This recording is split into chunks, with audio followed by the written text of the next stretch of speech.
Salam dəyərli şagirdlər, hər vaxtınız xeyir. Bu videoda mən 5-ci sinif dərsliyindən Niyə belə deyirik bölmə 4-də yer alan qədim Yunan sözləri mətnini sizlərə oxuyacağam və eyni zamanda bu mətnlə bağlı sizlərə təqdim olunmuş çalışmaların hər birini tək-tək izah edəcəyəm. Və dil qaydaları ilə bağlı alınma sözlər və şəkilçilərin də izahını verəcəyəm. Yəni bir sözlə səhifə 60, 61, 62, 63-də yer alan tapşırıqların hər birinin tək-tək izahı bu videoda olacaq. Əgər bu tipli videoları kanalımızda görmək istəyirsinizsə, kanalımıza abunə olub bildirişləri aktiv edin ki, növbəti günlərdə 5-ci siniflə bağlı edəcəyimiz paylaşımlardan dərhal xəbərdar olasınız. Əgər kanalımızda abunə sayı artarsa, yəni abunə olarsınızsa, o zaman biz bütün 5-ci siniflə bağlı dərslikləri izah edəcəyik. Eyni zamanda iş dəftərlərinin və KSQ, BSQ-lərin izahlarını da vaxtında kanalımızda görə bilərsiniz. Nə etmək lazımdır? Bunun üçün ilk növbədə kanalımıza abunə olmaq lazımdır. Videonu öz dostlarınızla, ətrafınızla paylaşmaq lazımdır. Yəni dostlarınızla paylaşmaq lazımdır. Daha sonra videonu bəyənib öz dəyərli şərhlərinizi də, fikirlərinizi də bizə bildirməyiniz vacibdir. İndi isə başlayaq tapşırıqların icrasına. Qədim Yunanistan haqqında nə bilirsiniz? Hansı qədim Yunan alimlərini, qəhrəmanlarını tanıyırsınız? Dəyərli şagirdlər, müəllim mövzuya giriş edərkən ilk növbədə bu sualları sizə verəcək və bunun üçün öncədən sizin üçün bir təqdimat hazırlamışam. Yəni qədim Yunanistan haqqında nə bilirsiniz? Ola bilər ki, siz araşdırma aparmayıbsınız. Yəni bu da bir araşdırmanın tərkib hissəsidir. Mən sizə hazır şəkildə təqdim edəcəyəm. Onu özünüz üçün yazıb öyrənə bilərsiniz və yaxud da ekran şəklini çəkib, ekranda saxlayıb bu məlumatlarla tanış ola bilərsiniz. Qədim Yunanistan haqqında bir neçə məlumat sizlərə təqdim eləmişəm. Burada təqdim olmuş məlumatları mütləq şəkildə öyrənin və müəllimə bu haqda cavab verə bilərsiniz. Daha sonra ikinci hissədə bizdən istəyir ki, hansı qədim Yunan alimlərini, qəhrəmanlarını tanıyırsınız. Siz bura alimlərdən Platon, Aristoteli nümunə göstərə bilərsiniz. İndi isə başlayaq, mətni dəqiq və ifadəli şəkildə oxuyaq. Daha sonra mətnlə bağlı tapşırıqların icrasına baxarıq. Siz videonu ötürməyin. Ola bilər ki, elə bir çalışmanın həlli olar ki, mən onu mətni oxuyarkən sizlərə bildirib. Ona görə də sona qədər dayandırmadan izləmək lazımdır. Qədim Yunan sözləri. Qədim Yunanistan dünyada elmin beşiyi sayılır. Bir çox elm sahələri burada yaranmışdı. Böyük Yunan alimləri biliklərini gənc nəslə ötürmək üçün öz məktəblərini yaradırdılar. Beləliklə ölkədə təhsil inkişaf edirdi. Təsadüfi deyil ki, elm və təhsillə bağlı bir sıra sözlər qədim Yunan dilindən yaranmış, sonradan başqa dillərə keçmişdi. İndi isə gimnaziya yarımbaşlığı altında verilmiş hissəyə baxırıq. Qədim Yunanlar fiziki tərbiyəyə çox diqqət yetirirdilər. Yeniyetmə və gənclərin fiziki hazırlığı üçün xüsusi yerlər ayrılırdı. Burada onlar idmanla yarıçılpaq məşğul olurdular ki, paltar bədənlərini narahat etməsin. Bu səbəbdən həmin yer Yunanca gimnasium, yəni yarıçılpaq halda məşq etmək üçün yer adlanırdı. Gimnastika sözü də bu sözdən yaranmışdı. Yunanlar hesab edirdilər ki, insan həm əqli, həm də fiziki cəhətdən inkişaf etməlidir. Ona görə də gimnaziyada təlim-tərbiyə yalnız fiziki məşqlərlə məhdudlaşmırdı. Baxın, bu fikri mütləq şəkildə yadınızda saxlayın, bizə lazım olacaq. Yəni, yalnız fiziki məşqlərlə məhdudlaşmır gimnaziyada təhsil. Müəllimlər şagirdlərə həm də elmi mövzularda söhbət edirlər. Beləliklə, gimnaziya qılınc oynatma, qaçış, əlbəyaxa döyüş, musiqi, ritorika, riyaziyyat və sair sahələr üzrə dərslərin keçirildiyi təhsil ocağı idi. Burada ritorika sözünün mənası sizə qaranlıq qala bilər. Aydın məsələdir ki, musiqi, riyaziyyat, əlbəyaxa döyüş bu sözlərin hər birinin mənasını bilirsiniz. Ritorika nitq sahəsidir. İndi birazdan glossari rubrikasında bu haqda biz məlumat əldə edəcəyik. İngilis dilində indiyədək gimnasium sözü ancaq idmanla məşğul olan yeri bildirir. Bir çox başqa dillərdə, o cümlədən Azərbaycan dilində gimnaziya sözü məktəb anlamına gəlir. Lisey. Gimnaziyaların əksəriyyəti indiki Yunanistanın paytaxtı Afinada yerləşirdi. Afinalılar arasında demək olar ki, savadsız adam yox idi. Oğlanlar kiçik yaşlarından müəllim yanına gedirdilər. Biraz böyüyəndən sonra onlar gimnaziyaya daxil olurdular. Qızlar isə evdə təhsil alırdılar. Bax, bu məlumatı da mütləq yadınızda saxlayın. Bu da bizə lazım olacaq. Yəni, qızların gimnaziyada təhsil alma hüququ yox idi. Yalnız oğlanlar təhsil alırdı və bunun da səbəbi var idi. Böyük Yunan alimi Aristotel də öz gimnaziyasını yaratmışdı. O, Afina sakini deyildi. Buna görə də Afinada ev və torpaq alma hüququ yox idi. Bu səbəbdən böyük filosof şəhərdən kənarda yerləşən Apollon Likeysk məbədi yaxınlığında yaşıllıq bir yerdə dərs keçirdi. Bu məktəb məbədin şərəfinə Likey adlanırdı. Qədim Yunan dilindən tərcümədə Likiya sözü canavarları məhv edən deməkdir. Aristotelin məktəbi böyük şöhrət qazanmışdı. Likey sözü illər keçdikcə liseyə çevrildi. O vaxtdan bir çox ölkələrdə uşaqlar üçün təhsil ocaqları lisey adlanırdı. Davam eləyək. Növbəti yarımbaşlığımız akademiya sözüdür. Yəqin ki, akademiya sözünü eşitmisiniz. Bu sözün də mənşəyi qədim Yunan dilinə gedib çıxır. Afina şəhərində əfsanəvi qəhrəman Akademin adını daşıyan səfalı bir təpəcik varmış. Məşhur alim Platon bu təpəcikdə öz məktəbini yaratmışdı və şagirdlərinə burada dərs keçirdi. Platon özü də gimnaziya təhsili almışdı.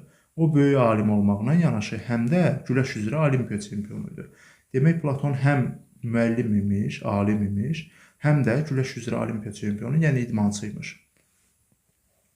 Platonun yaratdığı məktəb yerləşdiyi təpəciyin adı ilə akademiya adlandırılırdı. Bu məktəb dünyada ilk ali təhsil ocağı sayılır. Elə o vaxtdan mötəbər elmi mərkəzləri və tədris müəssisələrini akademiya adlandırırlar, eyni ilə Fatih Akademiya kimi. Bura qədər əgər hər hansı bir şagird kanalımıza abunə deyilsə, mütləq abunə olsun, çünki bu onun üçün faydalı olacaq. Abunə sayı artdıqca biz də sizə daha çox dəstək olacağıq. Nə anladın? Çalışma B. Mətnə istinad etməklə fikirlərin doğru və ya yanlış olduğunu müəyyən edin. Biz burada verilmiş fikirləri mətnə istinad etməklə, yəni mətndə oxuduğumuz məlumatlara baxmaqla, fikrimizdə saxladığımız məlumatlara istinad etməklə yerinə yetirməliyik. Bir çox elm sahələri qədim Yunanistanda yaranmışdı. Bəli, qeyd olunmuşdu elə mətnin giriş hissəsində ki, qədim Yunanistan elmin beşiyi hesab olunur. Yəni, elm buradan başlayıbdır. Ona görə də bir çox elm sahələri qədim Yunanistanda yaranmışdı. Bu fikir doğrudur. Yəni, bunun qarşısına siz doğru yaza bilərsiniz. Doğru. Daha sonra ikiyə baxırıq. Gimnaziyada yalnız fiziki tərbiyə ilə məşğul olurdular. Biz bayaq qeyd elədik ki, yalnız fiziki tərbiyə ilə məşğul olmurdular. Gəlin həmin hissəyə baxaq. Baxın, qeyd olunub ki, fiziki məşqlərlə məhdudlaşmırdı. Müəllimlər şagirdlərə həm də elmi mövzularda söhbət edirdilər və beləliklə gimnaziyada qılınc oynatma, qaçış, əlbeyxat döyüş, musiqi, ritorika, riyaziyyat və s. sahələr üzrə dərslərin keçirildiyi təhsil ocağı idi. Demək ki, təkcə fiziki məşğələlərlə məhdudlaşmayıbdı və burada yalnız məhdudlaşdırıcı ədatı görürük. Yəni, yalnız fiziki tərbiyə deyildi. Elmi söhbətlər də gedirdi. Bu yanlış fikirdir. Yazırıq, yanlış. Bu sözün yazılışına mütləq şəkildə fikir verin. Bunu bəzən şagirdlər yanlış formasında yazırlar. Yanlış yox. Bu söz yanılmaq sözündən gəlibdir. Yanlış formasında, yəni yanlış formasında yazılmalıdır. Qızların gimnaziyada təhsil alma hüquqları var idi. Biz bayaq qeyd elədik ki, həmin hissəni yadınızda saxlayın. Qızların gimnaziyada təhsil alma hüququ yox idi. Yalnız oğlanların təhsil alma hüquqları var idi. Bunun da səbəbi orada, yəni bu sözün eyni zamanda gimnasium, yəni gimnaziya sözünün mənasına gəlir. Belə deyək, çılpaq məşq etmək anlamındadır və oğlanlar orada çılpaq məşq elədiklərinə görə, yarı çılpaq məşq elədiklərinə görə qızların gimnaziyada təhsil alma hüquqları yox idi. Bu isə yazıb var idi. Demək ki, bu fikir yanlışdır. Yenə yazırıq, yanlış. Yanlış. 4-ə baxırıq. Aristotelin yaratdığı məktəb sonralar Lissey adlandırıldı. Bəli, həqiqətən də onun Likey sözündən gəldi və Lissey adlandırıldı. Doğrudur. Doğru. Böyük Yunan filosofu Platon həm də idmançı idi. Bəli. Baxın, biz bayaq qeyd elədik həmin hissəni. Baxın, o böyük alim olmaqla yanaşı həm də Olimpiya çempionu idi. Yəni güləş üzrə həm də. Güləş də idmanın bir növüdür. Demək ki, o idmançıymış. Bu fikir də doğrudur. Sonuncuya da yazırıq doğru. Doğru. Biz burada çalışma B-ni yerinə yetirmiş olduq. İndi bayaq qeyd elədik ki, ritorika sözü, baxın glossari rubrikasında ritorika sözünün mənasını görürük. Natiqlik sənətidir. Yəni nitqlə bağlı, danışıqla bağlı bir sahədir. Etmologiyada sözlərin mənşəyini öyrənən dilçilik sahəsidir. Yəni etmologiya sahəsi dilçilik sahəsidir və sözlərin mənşəyini öyrənir. Yəni onların kökünü öyrənir. İndi isə çalışma C-də yer alan tapşırığın izahına baxırıq. Mətndə hansı Yunan alimlərinin adı çəkilir? Bu alimlər və onların yaratdığı təhsil ocağı haqqında danışın. Siz buna təxminən belə bir cavab verə bilərsiniz. Yəni müəllim bu sualı sizə təqdim eləsə, deyə bilərsiniz ki, iki alimin adı çəkilir, Aristotel və Platonun. Yəni bizə deyir ki, mətndə hansı Yunan alimlərinin adı çəkilir? Yunan alimlərlə Aristotel və eyni zamanda Platonun adı çəkilmişdi və bu alimlər onların yaratdığı təhsil ocaqları haqqında danışın desə, bu fikrimi danışa bilərsiniz. Böyük Yunan alimi Aristotel öz gimnaziyasını yaratmışdı. O Afina sakini deyildi. Buna görə də Afinada ev və torpaq alma hüququ yox idi. Bu səbəbdən onun açdığı məktəb şəhərdən kənarda yerləşirdi. Onun açdığı məktəb Likey adlanırdı, sonradan liseyə çevrildi. Yəni o söz, Likey sözü sonradan liseyə çevrildi. İndi Platon haqqında danışanda məşhur alim Platon Akademiya adlanan təpədə öz məktəbini yaratdı. Məktəb yerləşdiyi təpəciyin adı ilə Akademiya adlandırıldı. Bu məktəb dünyada ilk ali təhsil ocağı sayılır. Baxın, onun haqqında da bu cür məlumatları təqdim edə bilərsiniz. Bu şifahi şəkildə, yəni sual cavabdır. Yəni onu şifahi sizdən soruşacaqlar və mən də şifahi cavablandırdım. Mütləq şəkildə mənim dediyim fikirləri səsləndirə bilərsiniz. Rahatlıqla, yəni mənim səsləndirdiyim fikirləri müəlliminizə bildirə bilərsiniz. Düşün və cavab ver. İndi isə çalışma C-yə baxırıq. Mətnin müəllifi oxucuya hansı fikri çatdırmaq istəyir? Öz fikrini əsaslandırmaq üçün o hansı faktlardan istifadə edir? Baxın, burada siz bu suala necə cavab verə bilərsiniz və yaxud da yazacaqsınız da, yaza da bilərsiniz, fərqi yoxdur. İndi özünüz üçün qeyd götürə bilərsiniz. Mətnin məqsədi elm və təhsillə bağlı bir çox sözlərin Yunan dilində yarandığı və sonradan başqa dillərə keçməsi haqqında məlumat verməkdir. Müəllif gimnaziya, lisey, akademiya sözlərinin mənasını izah etməklə də fikrini əsaslandırır. Bax, bu cür cavab verə bilərsiniz. Çünki yarımbaşlıqlar altında gördük ki, gimnaziya, lisey, akademiya yarımbaşlıqları altında o sözlərin yaranma tarixlərindən bəhs elədi və onun bəhs etmə səbəbi də müəllifin öz fikrini əsaslandırması idi. Bir daha deyirəm, mətnin müəllifi oxucuya hansı fikri çatdırmaq istəyir? Mətnin məqsədi, yəni hansı fikri çatdırırsa o məqsəddir. Mətnin məqsədi elm və təhsillə bağlı bir sıra sözlərin Yunan dilində yaratdığı və sonradan başqa dillərə keçməsi haqqında məlumat verməkdir. Və müəllif də öz fikrini necə əsaslandırır, hansı faktlardan istifadə edir? Təbii ki, müəllif gimnaziya, lisey, akademiya sözlərinin mənşəyini izah etməklə fikrini əsaslandırır. Bu da belə. Sonra çalışma D-yə baxaq. Mətndəki bilgilərə istinad edərək aşağıdakı fikri əsaslandırın. Bir çox Yunan sözlərinin etimoloji mənası ilə müasir mənası fərqlidir. Demək, çalışma D-də bizdən istəyir ki, müasir və əvvəlki mənalarının fərqləndirilməsinə dair bir nümunə göstərək. Məsələn, biz deyə bilərik ki, gimnaziya sözü Yunanca gymnasium, yəni çılpaq halda məşq etmək üçün yer adlanırdı. Qədim Yunan dilindən tərcümədə likia sözü canavarları məhv edən deməkdir. Likey sözü illər keçdikcə liseyə çevrildi. O vaxtdan bir çox ölkələrdə uşaqlar üçün təhsil ocaqları lisey adlandırıldı. Yəni bunların fərqləri odur ki, yəni bayaqdan fərqlərini biz qeyd edirik. Çılpaq halda məşq etmək üçün yer deyilmi gimnaziya? Hazırki zamanda gimnaziya təkcə çılpaq halda məşq etmək üçün yer deyil axı. Yəni liseylər, gimnaziyalar, akademiyalar artıq bu cür fəaliyyət göstərmir. Yəni onların fərqləri budur. Və yaxud da likey sözü indi lisey anlamını ifadə edir, təhsil ocağı anlamını ifadə edir və indi canavarları məhv edən anlamında ifadə olunmur. Bax, bu kimi fərqlər var. Bunu necə yaza bilərsiniz? Hal-hazırda yerinə yetirdiyimiz tapşırığı da bax bu cür yerinə yetirə bilərsiniz. Yəni tapşırıq D dərslikdə bax bu cür yaza bilərsiniz. Ekran şəklini çəkin və yaxud da biraz gözləyirəm. Bunu köçürdəndən sonra davam edək. Aha. Davam edək. Yəqin ki, artıq qeyd eləmisiniz. İndi çalışma E-yə baxırıq. Sizcə nə üçün qədim Yunanistanda qızları gimnaziyada təhsil almağa buraxmırdılar? Bunun səbəbi bilirsiniz nə idi? Çünki qədim Yunanlar fiziki tərbiyə çox diqqət yetirirdilər. Və yeniyetmə gənclərin fiziki hazırlığı üçün xüsusi yerlər ayrılırdı və burada onlar idmanla yarıçılpaq məşğul olurdular ki, paltar bədənlərini narahat etməsin və bu səbəbdən məşğələlərdə yalnız oğlanlar iştirak edirdilər.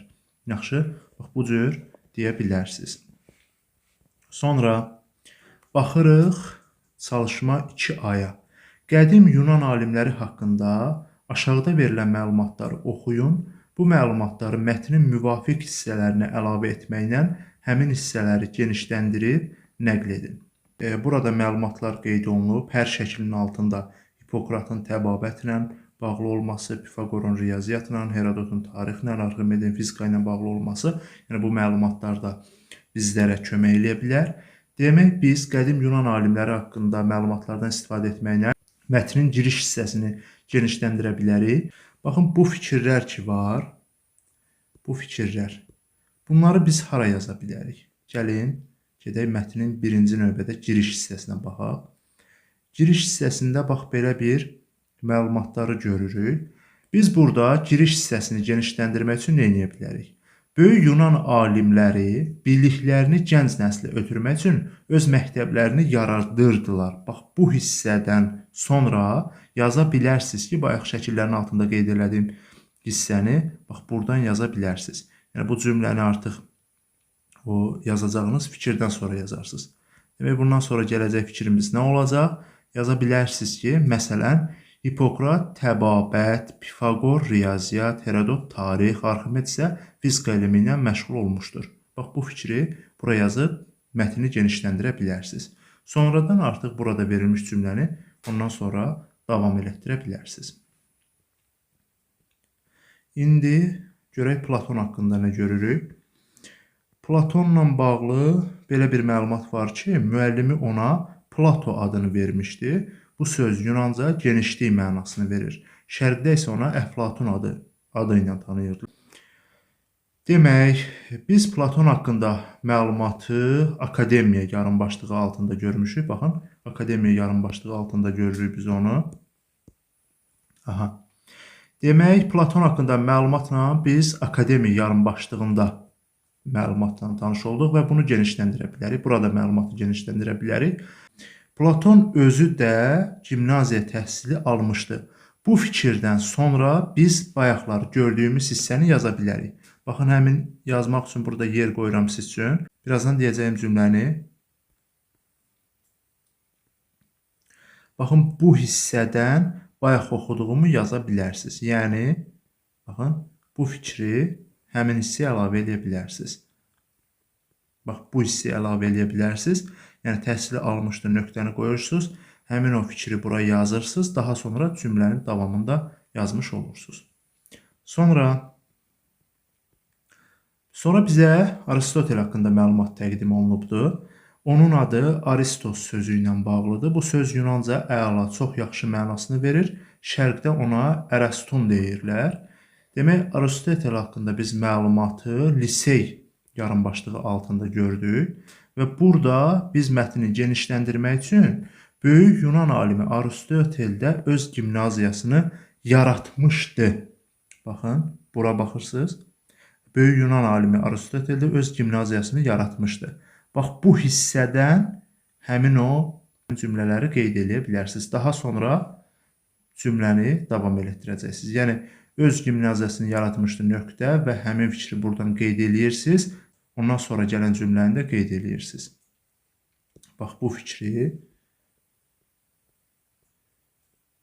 buradan yazacaqsınız. Yazandan sonra bu cümləni davam etdirəcəksiniz. Bax, belə. Artıq bununla da siz cümləni genişləndirmiş olacaqsınız. Aha, davam eləyək növbəti çalışmamızla. Müasir təhsillə qədim Yunanistandakı təhsili müqayisə edin.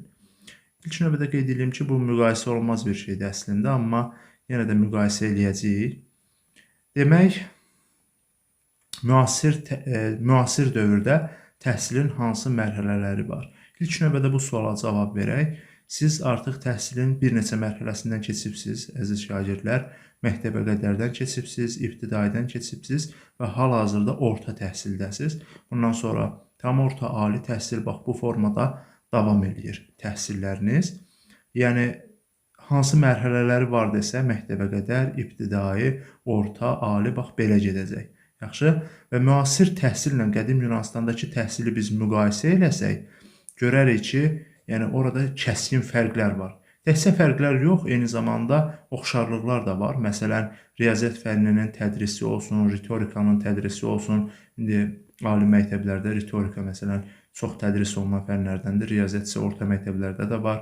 Daha sonra indi orada əlbəyaxa döyüşlər indi məktəblərdə olmasa da və yaxud da deyək ki, qılınc oynatma olmasa da siz orada qaçış və s.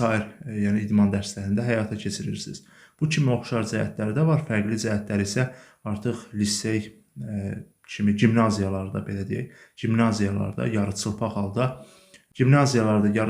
halda məşqlər həyata keçirilmir. İndi geyim yazılır məsəl üçün, də görürsən hansısa bir yol kənarında geyim, yəni orada artıq yarıçılpaq halda idman edənlər filanlar olur. Amma ümumilikdə müqayisədə artıq bunları qeyd edə bilərsiniz. Həm də müqayisə təkcə fərqləndirmək deyil, eyni zamanda oxşar cəhətlərin yazılmasıdır. Sonra dinləmə mətni vardı. İndi bu dinləmə mətni ilə bağlı tapşırıqları yerinə yetirməlisiniz. Teatr demək hissəsindədir. Mətni dinləyin, daha sonra bununla bağlı tapşırıqları yerinə yetirək.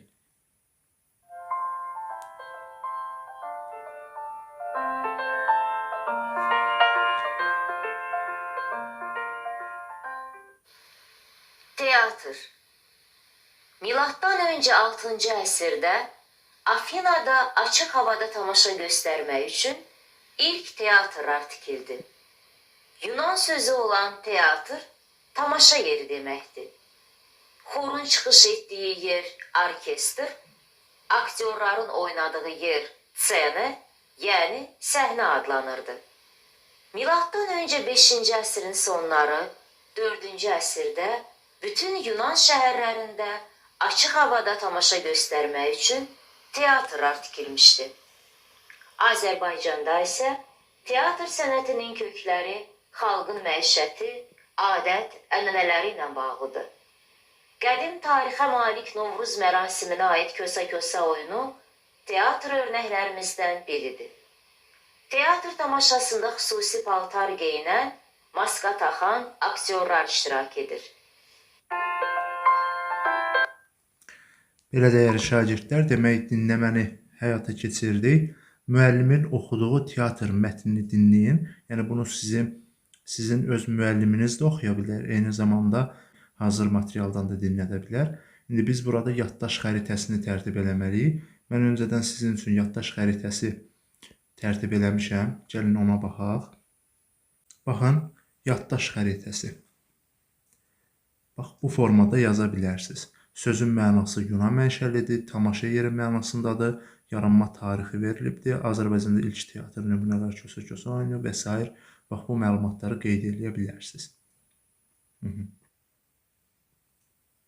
Daha sonra qaldığımız yerdən davam edək. İndi baxırıq çalışma B-yə. Azərbaycan dilində işlənən qədim Yunan sözləri haqqında araşdırma aparın.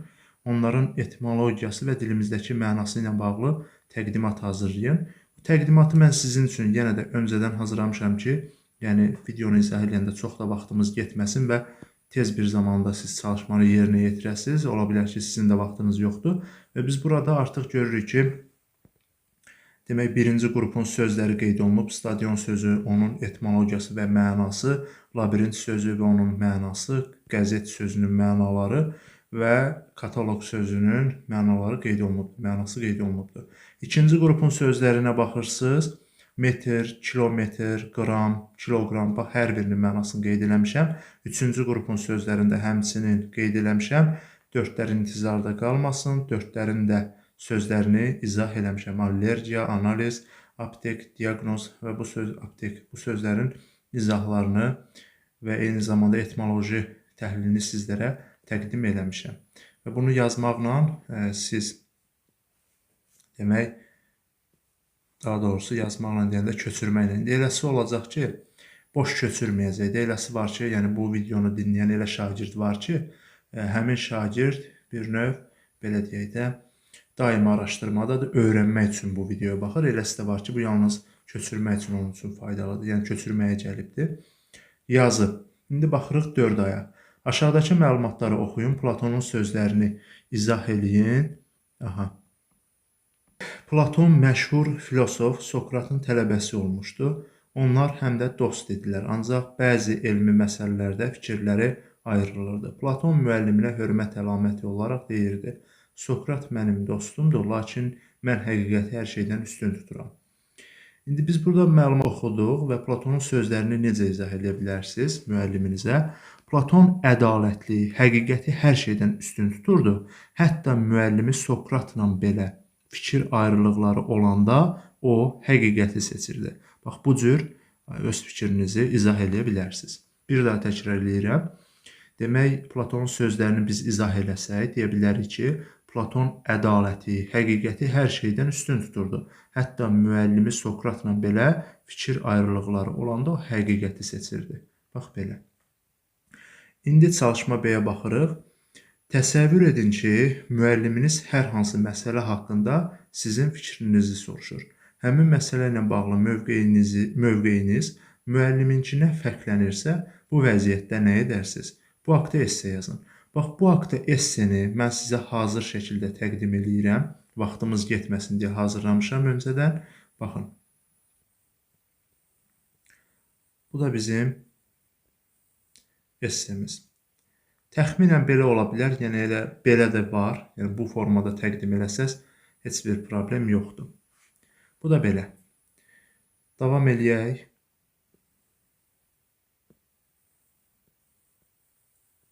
Alınma sözlər və şəkilçilər. Sizcə dilin lüğət tərkibi necə zənginləşir? Əgər bu sualı müəllim sizə ünvanlasa, deyə bilərsiniz ki, düzəltmə sözlərin, mürəkkəb sözlərin sayəsində eyni zamanda dilimizə alınma sözlər keçir və o vaxt keçdikcə milliləşir, eləsi var alınma olaraq qalır və bu sözlər dilimizə keçdikcə dilimizin lüğət tərkibi daha da zənginləşir və bu formada siz cavab verə bilərsiniz. Düzəltmə sözdəki, yəni yeni mənalı söz yaranır və buna görə də artıq dilimizin lüğət tərkibində yeni sözlər yaranmış olur. Yəni leksik şəkilçinin hesabına dilimizdə yeni sözlər yaranmış olur. Dilin lüğət tərkibi düzəltmə mürəkkəb sözlərinə yanaşı həm də alınma sözlər hesabına zənginləşir. Yəni, təkcə özümüzə məxsus şəkilçiləri və yaxud da özümüzə məxsus sözlərlə yaranmır da, həm də alınma sözlərin hesabına yaranır. Bu sözlərin əksəriyyəti ərəb, fars, rus və müxtəlif Avropa dillərindən alınmışdır. Əsl Azərbaycan sözlərinə fərqli olaraq bir çox alınma sözlər ahəng qanununa tabe olunur. Baxın, biz ahəng qanunu haqqında danışanda qeyd eləmişdik ki, Azərbaycan dilinə məxsus olan sözlərdə bütün sözlər ahəng qanununa tabe olur. Təbii ki, tabe olmayan istisna sözlərimiz də mövcuddur. Amma ahəng qanununa tabe olmayan sözlərin böyük əksəriyyəti alınmadır. Yəni, ahəng qanununa tabe olan alınma sözlər də var, amma böyük əksəriyyəti, yəni ahəng qanununa tabe olmayan sözlərin böyük əksəriyyəti alınma sözlər olur.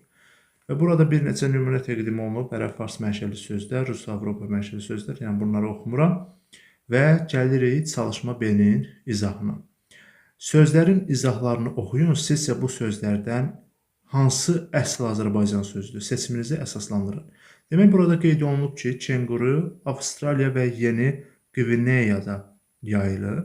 Avstraliya, Qvineya bunun Azərbaycanla heç bir əlaqəsi olmadığına görə demək ki, kenguru sözü alınma sözdür, milli söz deyil. Yəni bizim özümüzə məxsus olan bir söz deyil. Ayı dünyanın bir çox ərazilərində, o cümlədən Cənubi Qafqazda yayılıb. Cənubi Qafqaz haradır? Baxın, Azərbaycan Cənubi Qafqazda yerləşən ölkədir. Deməli, ayı bizim ərazimizdə də yaşayır. Təbii ki, bu heyvanın adı əsl Azərbaycan sözüdür. Ayı sözü eyni zamanda ahəng qanununa da tabedir. Fikir versəz görərsiniz.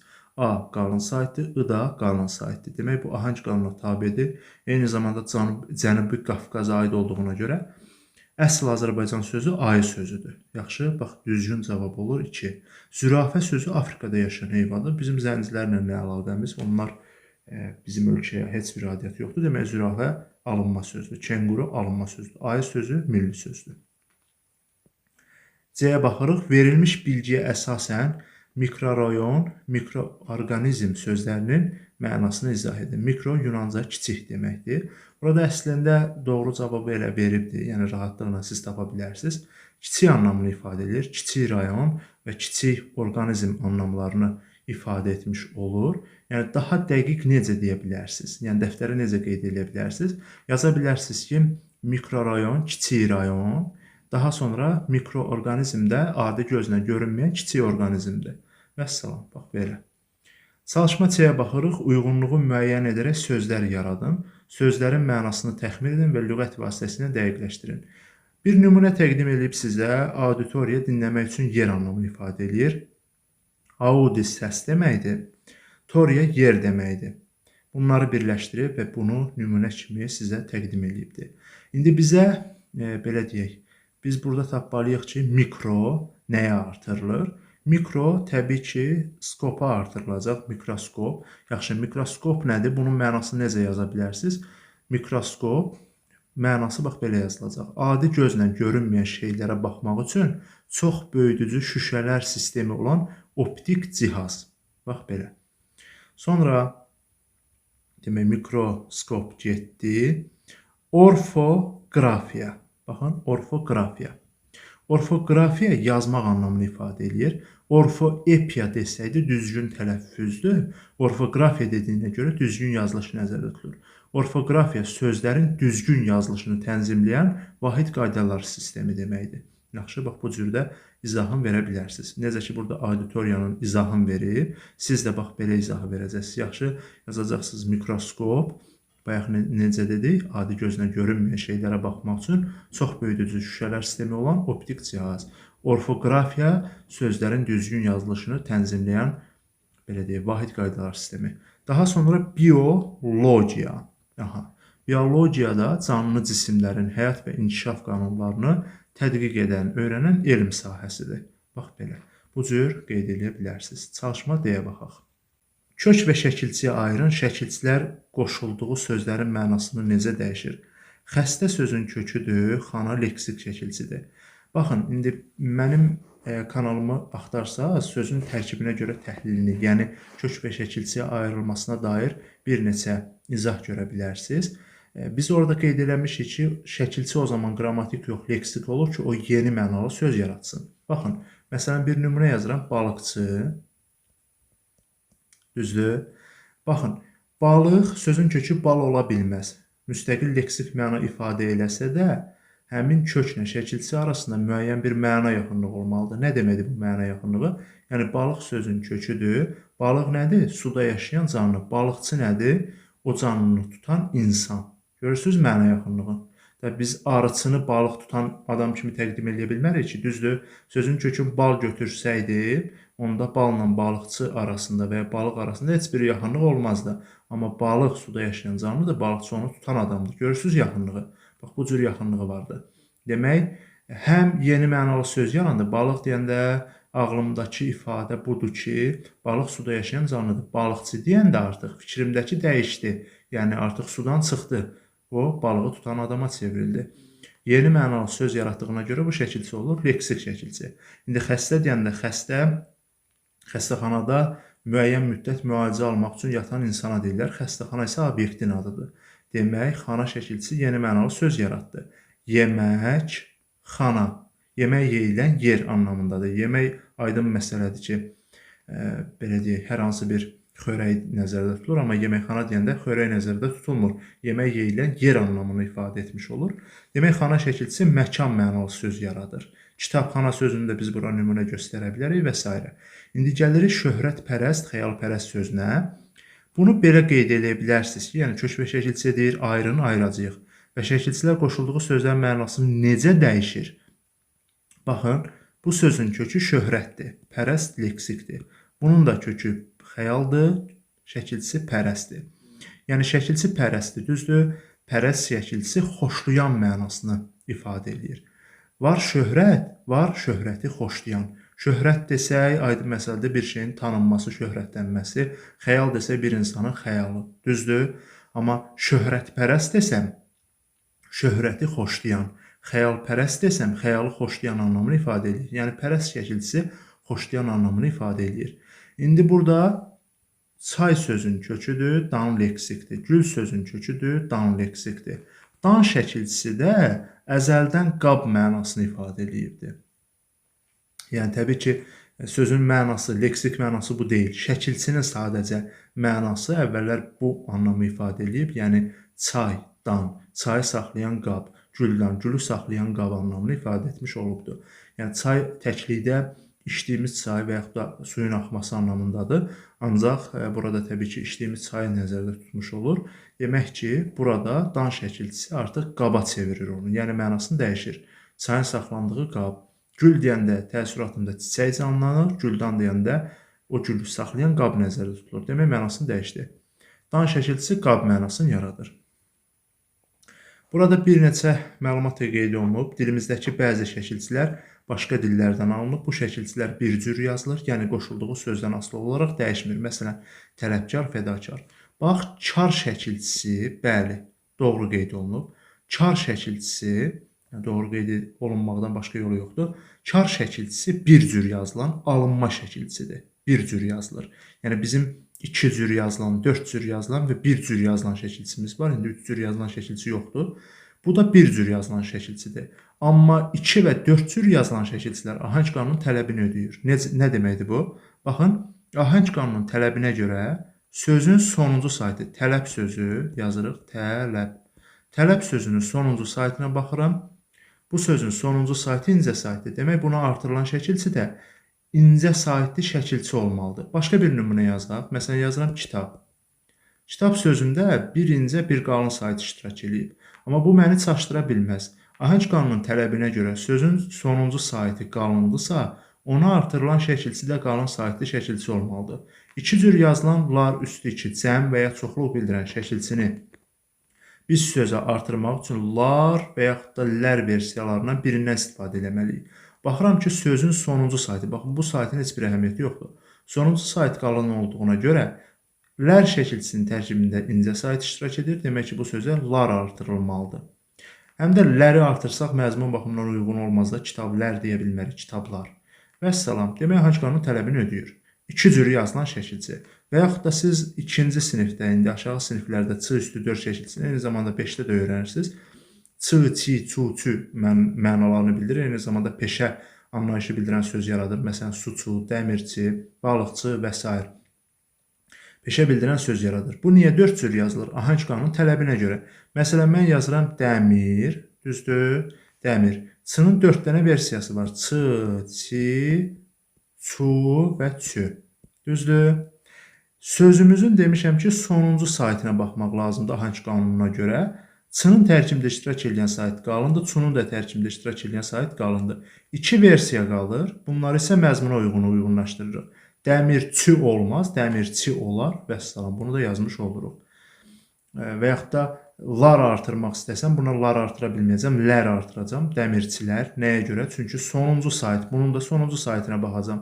Və bu formada davam edəcək. Hər saytın sonuna baxa-baxa gedəcəyik.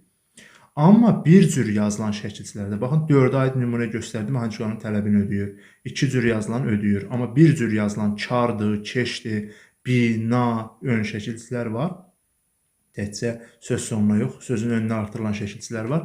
Bax, o şəkilçilər ahəng qanunun tələbini bəzən ödəmir. İndi burada da baxın, fikir versəz, sözün sonuncu saiti incədir. Ona artırılan şəkilçisi qalın yox, incə saitli şəkilçisi olmalıdır. Amma karın kər versiyası yoxdur, kir versiyası yoxdur.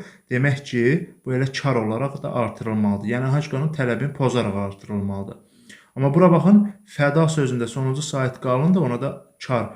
Yəni bəzən ödəyir, bəzən ödəmir. Yəni bir cür yazılan şəkilçi bax hər daim xəyal şəkilçisidir. Bəzən tələbi ödəyir, bəzən ödəmir. İndi buna əsasən sözləri kök və şəkilçiyə ayırıb yazın.